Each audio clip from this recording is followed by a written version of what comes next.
topics and opinions expressed in the following show are solely those of the hosts and their guests and not those of W4CY Radio, its employees, or affiliates.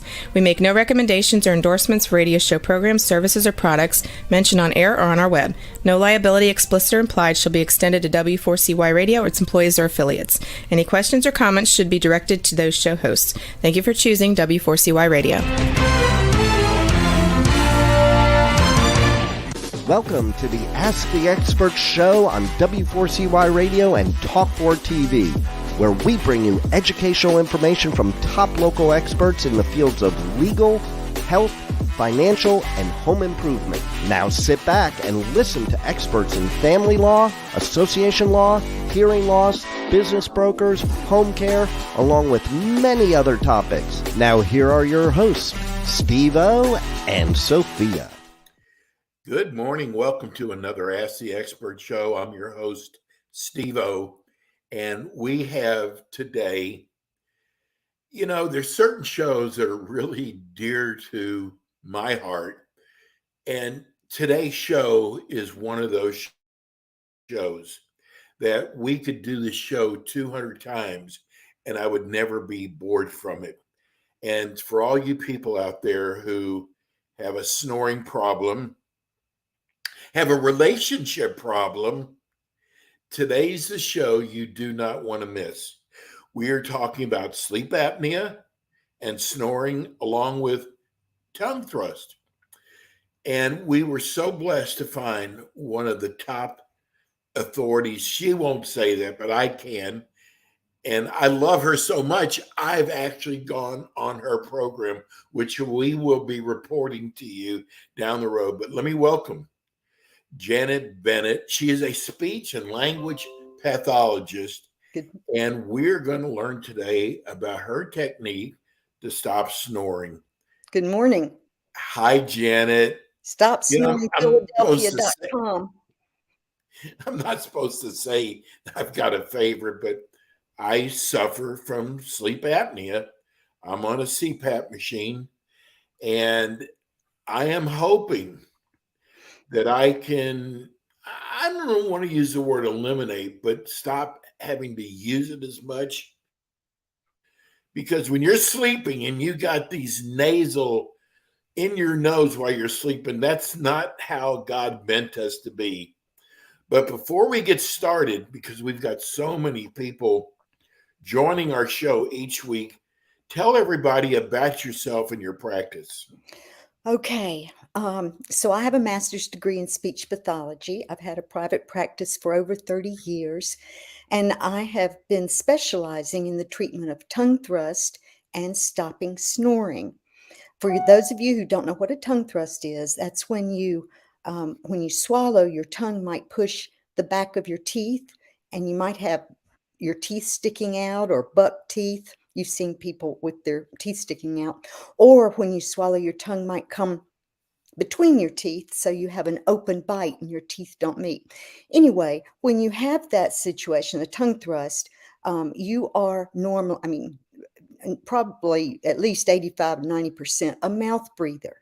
Because when your tongue comes too far forward, it's going to help push your lips open while you're sleeping.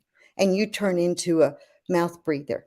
Your mouth doesn't have to be real wide open, but you are breathing through your mouth. And so what we do, as a result of that, you will probably start snoring, and your significant other will complain about that. Yes. If you keep doing it for a long time, keep doing it, your snoring gets louder, and then your whole tongue starts to block your airway, and you have to snort yourself awake because that's a sign of sleep apnea. But your brain, fortunately, made you kick the tongue out. Right. So that's how those three things are connected: tongue thrust, snoring, sleep apnea. Not everybody has a tongue thrust, but those who do are going to snore and breathe through their mouth. The way I discovered that I had something that would help snoring, because I really didn't know anything about snoring before 2003. And I was treating a 14-year-old football player, And I have a 7-week lesson. It's just tongue exercises. He had done 2 weeks worth of exercises, and he came in to see me for his third lesson. And his mom stuck her head in the door and said, "Janet, what are you doing to Adam?" And I said, "Well, I don't know. What do you mean?" And she said, "Well, he's always been the loudest snorer in the world. Our windows rattle in our house, and now he's not making a sound." Well, like I said, I didn't know anything about snoring. So I said, "Adam, tell me more. What's going on?" And he said, "Well, it's true. I'm making better grades. I can concentrate in school better, and I run faster." Well, when he said he ran faster, that to me was more important than the fact that he had Right. stopped snoring at the time, not now. But so That's because he was getting better rest, better sleep. that's right. That's but I didn't know that at the time. I didn't realize that. So that's why I got on the computer after he left, of course, and started researching. And I just knew I was going to find that people who snore are being treated with tongue exercises. I mean, was I that naive? But anyway, I did not find anything about tongue exercises. And all I found was a CPAP machine, which at the time, only 4% of CPAP owners were using their machine. And it sat in the closet for everybody else. Also, they want to, and still do, kind of lop off your uvula. That's that thing that hangs down in the back. They're going to cut off Yes. some of it, thinking that that's getting in the way, and realizing, oops, that didn't help. And then they're going to break your jaw and move it forward so that it widens your airway. But that doesn't help stop mouth breathing or anything. So anyway, none of these things were working. The reviews were terrible. So I was sitting there thinking, well, I've got the answer. I know how you can stop snoring. So I got that save the world feeling, and started working on making up a program that everyone could use and benefit from. But it needed to be, of course, on the internet, and it needed to be so easy to do and so easy to understand that they didn't need me as a therapist or anything. But of course, I'm always available. But anyway, so I found 86 people all over the United States who snored and agreed to be my guinea pigs. And I met with them. We didn't have Zoom at the time, so we did email. I would email them a lesson. We would talk on the phone once a week, and they would help me word the exercise. It was hard to understand. Anyway, at the end of an 8-month period, all 86 people had been treated, and 94% stopped snoring. That's amazing. It is amazing. That And is amazing. that percentage is not out there anywhere. Not anywhere. Janet, I got to tell you something. I don't know if I've told you this before, but every time you and I talk, whether it's an interview or we talk on the phone, I find myself shaking my head. Yes, you really do understand this. Because me having sleep apnea, and I have the worst case of sleep apnea, I can really judge if you know what you're talking about. And you do. That's what I am so excited about your program is you really do understand sleep apnea. And I think you're God sent. And I'm putting my sleep apnea life in your hands. Okay, well, all right, so let me just throw this in. As far as sleep apnea goes, let's think, because you may be sitting there thinking, how in the world this quack is talking about No, don't call yourself sleep. that. But listen. So here's what happens, because I don't have to directly treat sleep apnea. I mean, it's a medical problem. I'm not a doctor, but here's how this happens. My program teaches a person to stop breathing through their mouth and breathe through their nose. So Yes. instead of getting cold, dirty air in your body, you are going to get warm, clean air by breathing through your nose. Now, when you stop breathing through your mouth, you aren't going to snore. Now, I do have to throw this out, because someone out there will say that I'm not Challenge you. telling the truth. But there's a small group of people who actually snore through their nose. And I've never mentioned this before, but they snore through their nose. And my program does not help that. Okay. They aren't mouth breathers, but they've just got a funny sound going on through their nose. Right. So anyway, but most people do it breathing through their mouth. So when you learn to stop breathing through your mouth, there's no way that you can get sleep apnea. So think about that. If you're snoring and you have sleep apnea, you cut it off where it's coming from, close your lips, and then, the snoring can't progress to be sleep apnea. Does that make sense? Not only does it make sense, but I got to tell everybody that when we first started doing this together, that you have never once told me that you're going to get rid of my CPAP machine. You Right. have not made a statement like that, which is one of the reasons why I respect you so much. You never told me it works for everybody, because if you would have told me that, then I would not have believed you. But I mean, 94% is really good. I know. You do, Janet, you really do understand sleep apnea, the snoring. Right. You get it. Right. Well, I'll tell you, the funny thing about the sleeps, the 86 people, 94% stopped snoring. Well, I didn't get that published because didn't have a control group when I was treating all those people, because I didn't know what I was doing. I didn't know how it was going to turn out. I just couldn't think like that quickly. So anyway, people talk about how, oh, well, you haven't really proven it. But when you think about it, how do you prove whether you snore or not? Right. It's got to be word of, someone saying, no, this person does not snore anymore. And you have to accept that. So no, maybe it wasn't scientifically done, but 94% stopped snoring. So there You you know, go. and you know this, there are so many products out there who say this will make you stop snoring. If you just walk into a Walgreens or, a drugstore, they have those clips that go on your nose. Right. I'm going to tell Freezer. you, those do not work. I mean, it sounds good, but I Right. tried those. I tried so many things, Janet, Right. that did not work. It was so frustrating, and you were like, "This is it for me. I'm going to be on a CPAP machine Right. for the rest of my life," Right. Well, and it doesn't have to be that way. that's right. That's right. And as far as I'm concerned, this time that I spend here with you, Steve, is to educate people. Yes, There's so much that goes on with mouth breathing that a person can be out there right now with um, all kinds of different problems, and they would never believe it could possibly be due to breathing through their mouth. So if you're a mouth breather, you are waking up with a dry mouth. You may be waking up with a sore throat or a headache that goes away pretty quickly.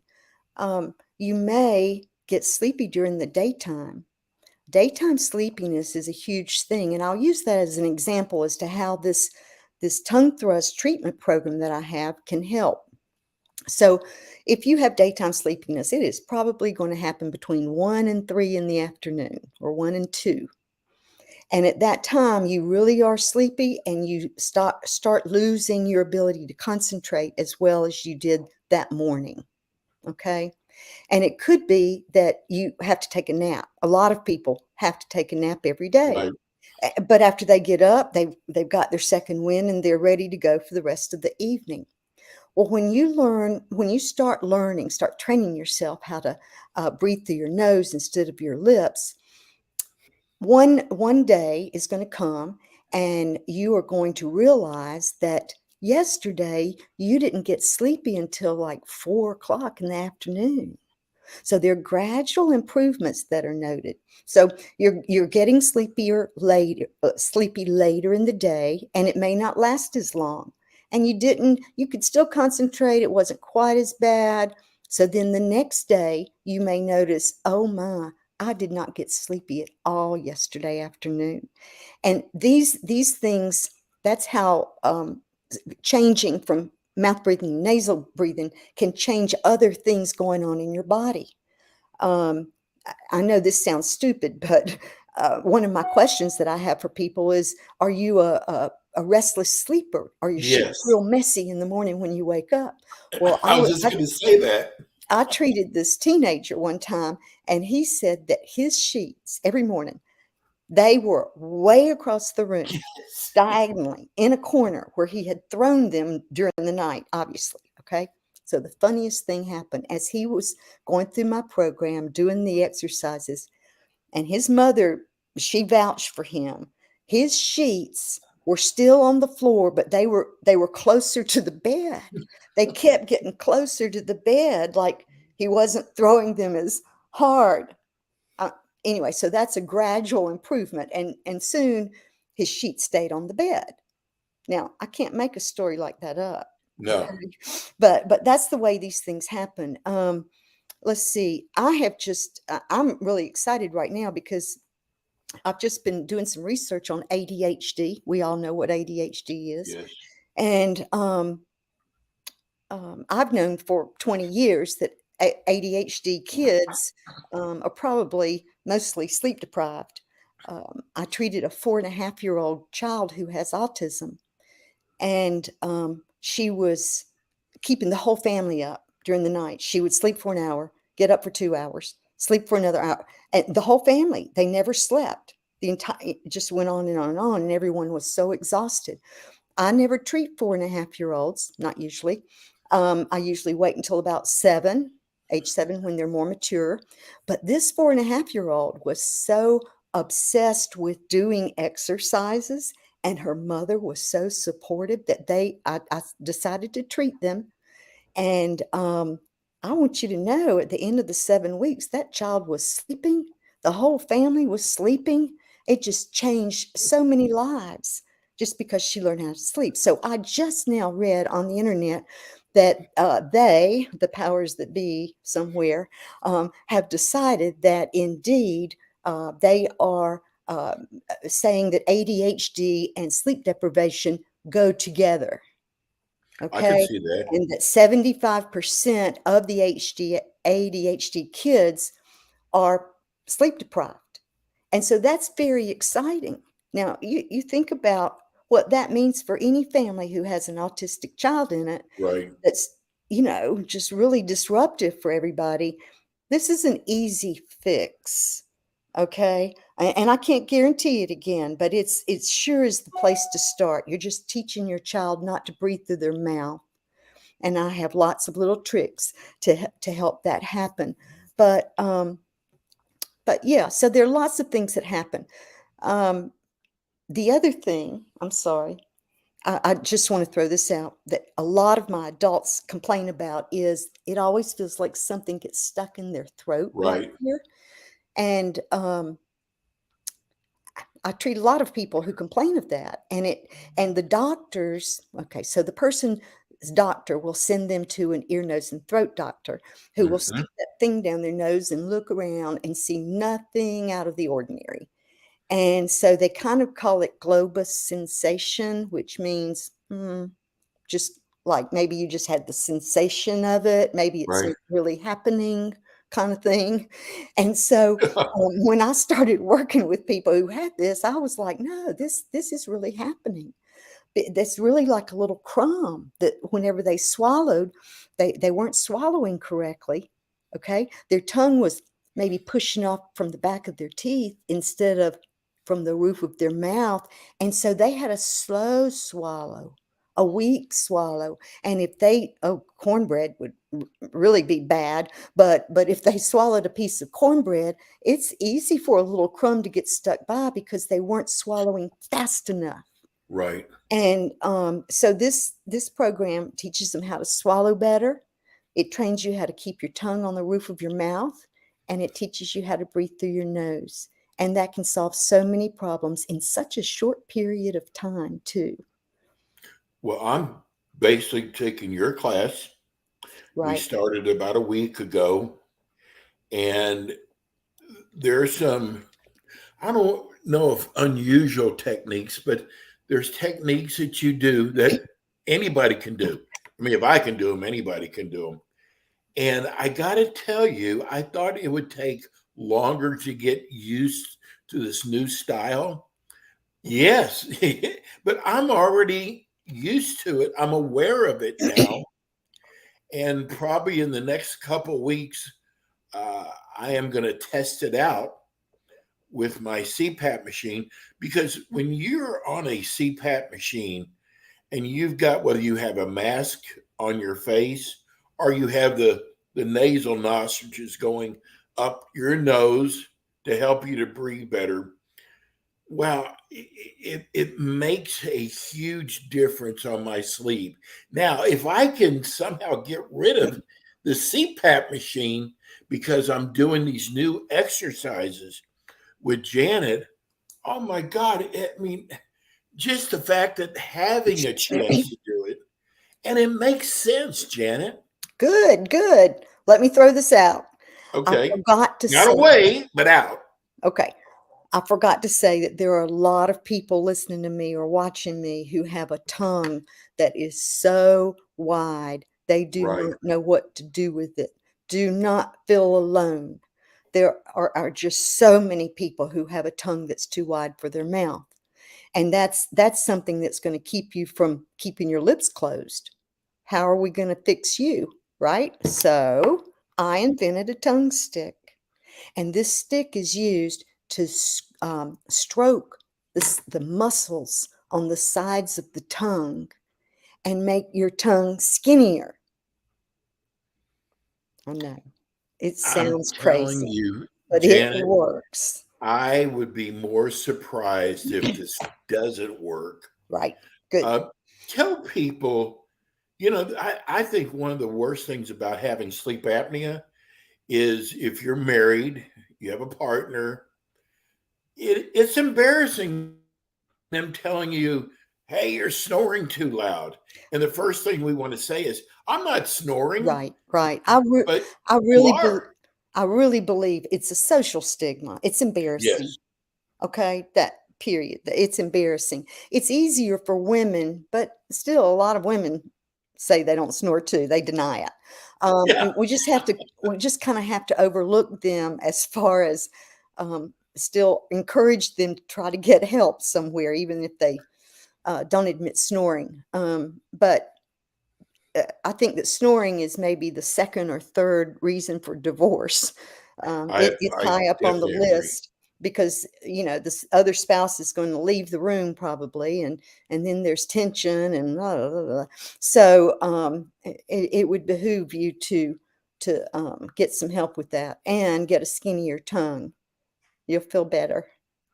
Jan, the worst part about the show is it comes to an end. I know. We've got about 2 minutes left. Okay. First of all, for the people who are listening on radio and Mhm. cannot see how to reach you, let's tell everybody how they can reach you. Okay, it's area code 828-285-8814. Or for you people in Philadelphia, stopsnoringphiladelphia.com. Check it out and think about helping yourself sleep better. Well, if you'll tune in, uh, we're going to start talking about my experience with the technique Right. starting next week. And Right. I can't wait to share that with you. Janet, you're godsend. And we are going to get people to stop snoring because I know what it feels like. And we will let you know. Janet will be on in one of our other markets next week. We'll be getting that information out to you. Janet, thank you so much. Thank you. I love you. Thank you. we're we're gonna have our next expert come on. We're gonna be talking about wealth management. Thank you so much, Janet Bennett. And we are our next expert is, I think, probably one of the most important areas because of what's going on in the economy. And it's really difficult finding such a great communicator when it comes to financial advising, wealth management. Um, Let me introduce you to our expert. I hope Alvin is there. I'm here. There he is. Hey, happy Father's Day, belated Father's Day, Alvin. Well, thank you very much. And I feel so comfortable when I see all those papers on your desk. I was going to clean them up right before we started, and we ran out of No. time. There's Alvin, there's so many things that we're going to be talking about today. And one of your, I guess it's about 2 weeks ago, one of your, I guess, competitors in your field called up, heard your show, wanted to know how they could get their own show, which they can't. Alvin is our wealth management exclusive. But he actually knows you and was talking about what a great job you're doing. Now, that doesn't happen very often, where you get a call from a competitor and they're bragging about how good the information you're giving out sounds. Well, it's very kind, but and I wasn't good. This isn't something I planned to say, but our culture here is that everyone is treated with dignity and respect. And when we talk about it, that doesn't just mean like one another, our staff, but it's also our clients, our vendors. The guy from Staples who comes in to deliver the copy paper, Yes. and it includes our competitors. It's almost like competitive teams, that respect one another. You don't talk nasty about them, and which sometimes makes it difficult because I don't agree with how everyone in our industry does things. But they're free to do that as long as it's legal. So I try to, if I disagree, I try to respectfully disagree. And I think when you have that attitude in business, you get it back. When you speak to people that way and about them that way, then I think they start to treat you that way too. It's the way we should be. Alan, normally the way it goes is they call up and they go, "Hey, I could do a much better job than them. Their information was not accurate." So when you get someone said his information was really good, I really enjoyed the show, you've done something right. Well, thank you. So we got to, you know what, we've haven't seen you in about a month, and there's so many new viewers and listeners. Tell people about your practice. I have a registered investment advisor practice. We are fiduciaries. We do not intentionally hold licenses to sell securities or insurance. We only sell one thing, and it's advice. And it includes asset management, but mostly the comprehensive financial planning that leads to asset management. I started this business only about 8 years ago. I had been the CEO of two larger companies, trust companies. And when we sold the most recent one that I was CEO of to another company, I had to, and first of all, it took a year to, it was the hardest job I ever had. It's called non-competing. So it's pretty easy. You get a check, and for that you don't compete, Yes. But that runs out. So I had to decide what to do. So I started my own firm, and it's grown quite a bit. And I need to grow more, need more staff because these piles on the desk, I have a new title here. I'm Chief Bottleneck. Oh, yeah, right. So we're working on that so we can have a little bit more depth and breadth here, so everything doesn't have to come through me. But people come to us. We have our average client is between $500,000 and $1 million. Of course, we people over 10 million and people more modest means. But we sit down with them. They come to understand what's going on in their lives and what their goals are, and we plot out a plan and help them execute it. And we have a lot of fun here as well. We laugh a lot. We actually sing here sometimes. So maybe one day.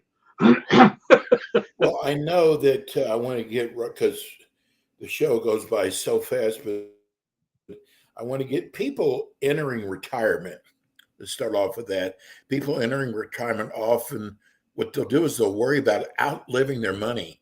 Is there a way of managing their money that can relieve their anxieties? Well, there is, and it's not a fail-safe, but I've actually watched the anxiety drop away sitting in front of me if you just explain things to people properly.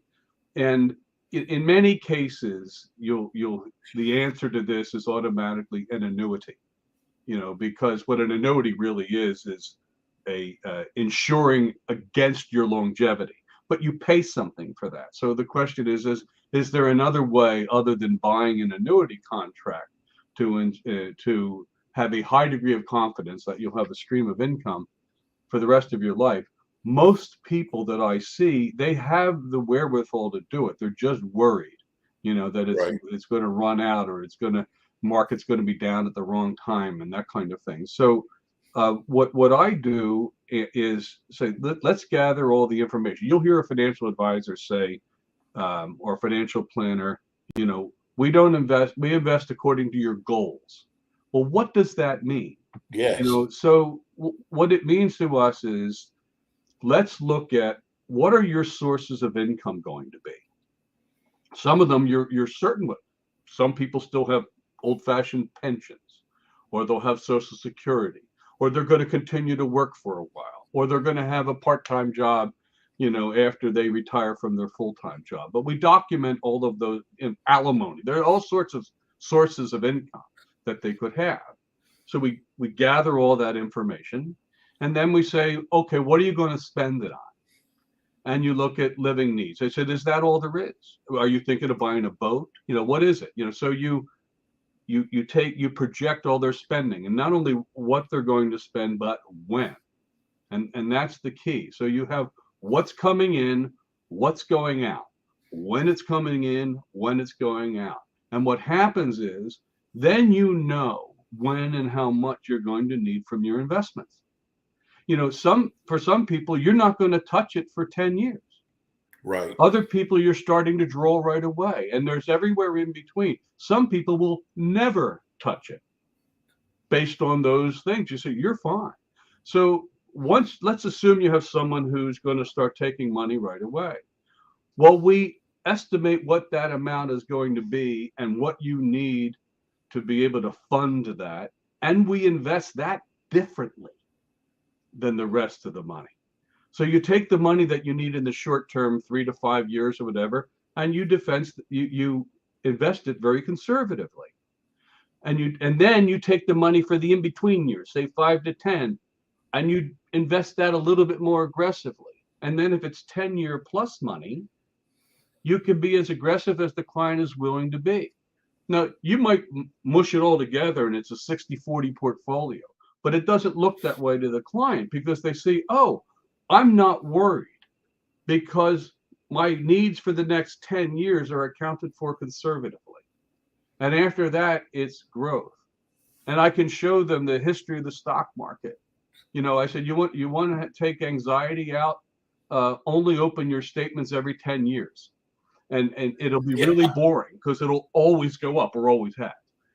So it's this got a very sophisticated name, this strategy. It's called the bucket strategy.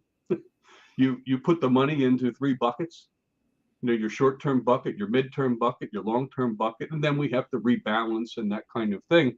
But people can all understand that. And I watch people sitting across the table from me who think they're not financially sophisticated, and most of these ideas aren't really that complex. And they see, oh, yeah, I like that. I understand that.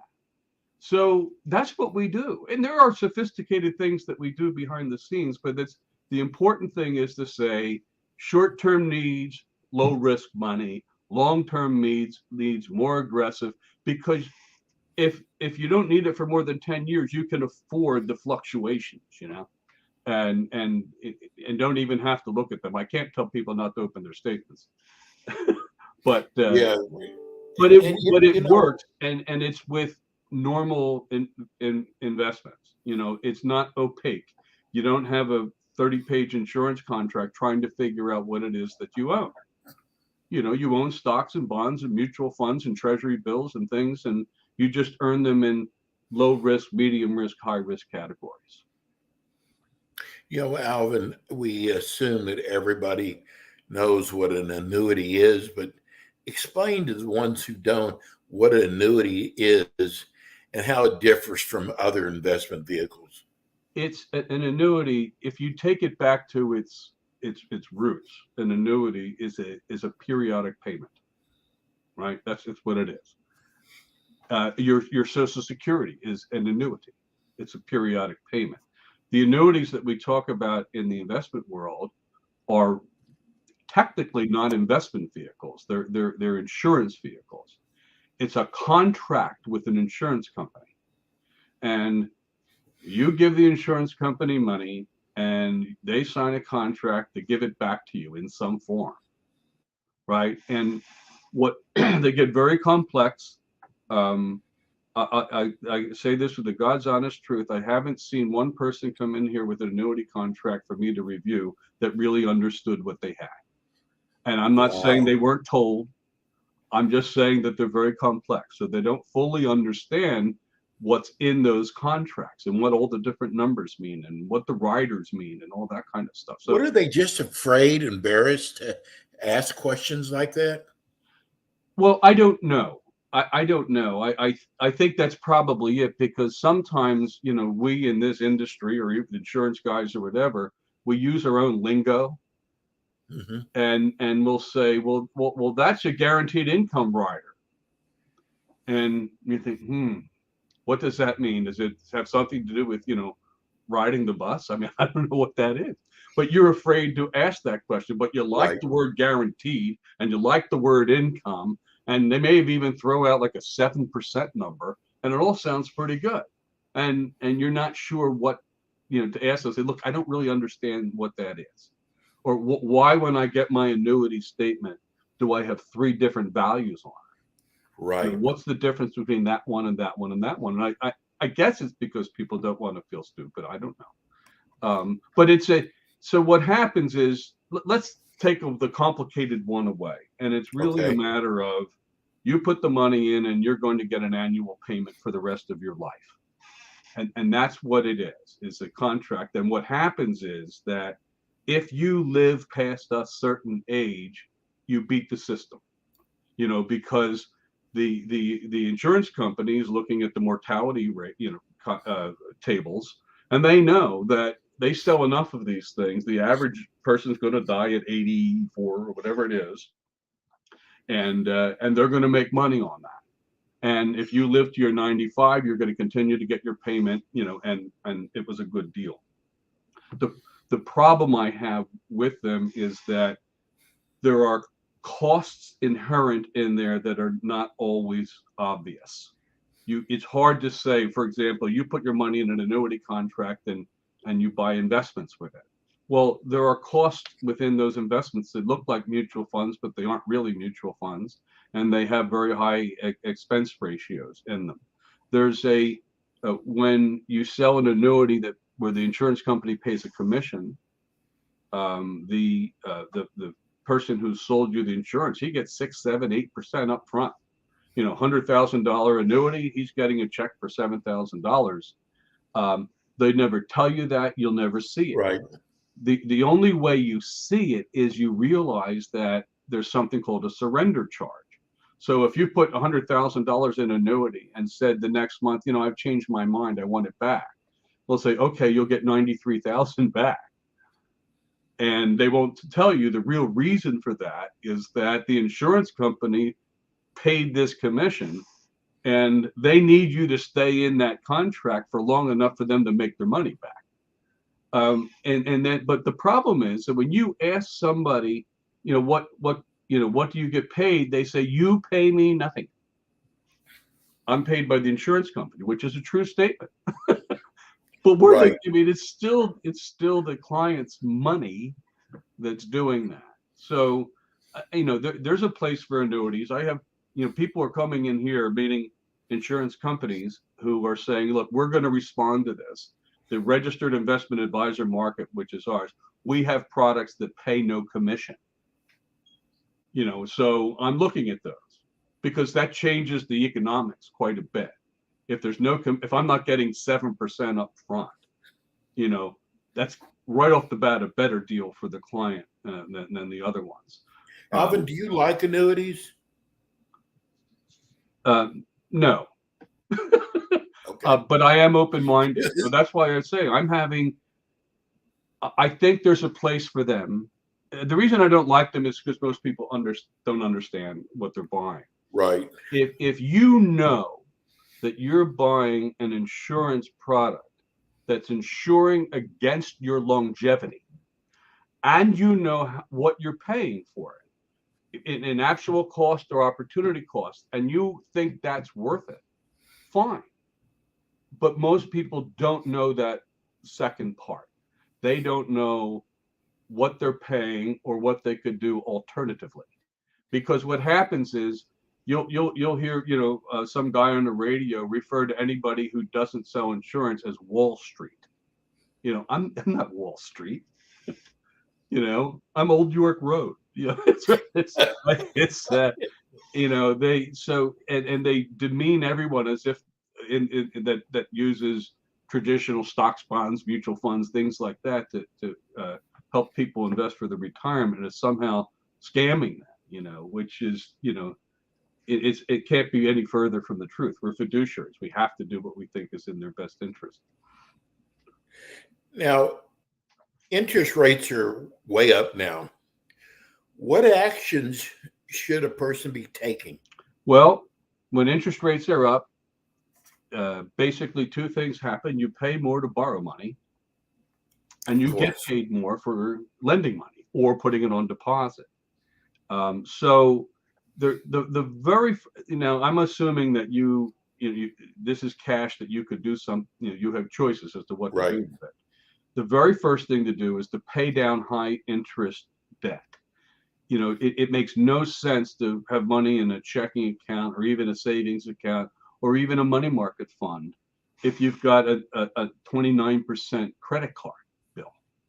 And it's amazing to me how often I just feel more comfortable having this cash over here and not using all of it to pay down the credit card bill. So when you pay down debt, it's the economic equivalent of investing money at that rate, and it's guaranteed. So if you pay down 19 or 20 or 29% debt, it's the same as if you invested it at 19 or 20 or 29%. Where can you get that? Nowhere. So paying down debt first is the most important thing. On the other hand, a lot of people have mortgages out there or home equity loans that are at 2.5% or 2.8%. Don't pay that down. If you could put your money in a money market fund to get 5%, why would you pay down a 2.5% loan when you could earn 5 on it sitting, in a money market fund? So, understand that it's really the same darn thing. It's you're earning or money or when you are paying down debt, it's the same as earning money at that rate. So look at what you could get, what you have to pay, and make sure. Now, the other thing is you have to do some shopping. One thing has really irked me as these interest rates have gone up is the banks, particularly the big banks, have been very quick to raise their lending rates, but very slow to raise their deposit rates. So you still have people making 1.5% or 2% or 2.5% in the bank, so-called money market account, when they can move it, be just as safe, and put it on. You can go online and do one of the online banks, or you can do when you put your money in a money market mutual fund.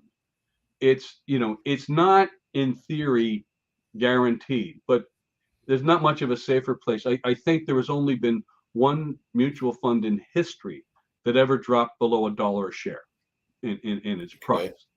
Broke the buck, they call it. And then they changed the rules so that it's more difficult for that to happen.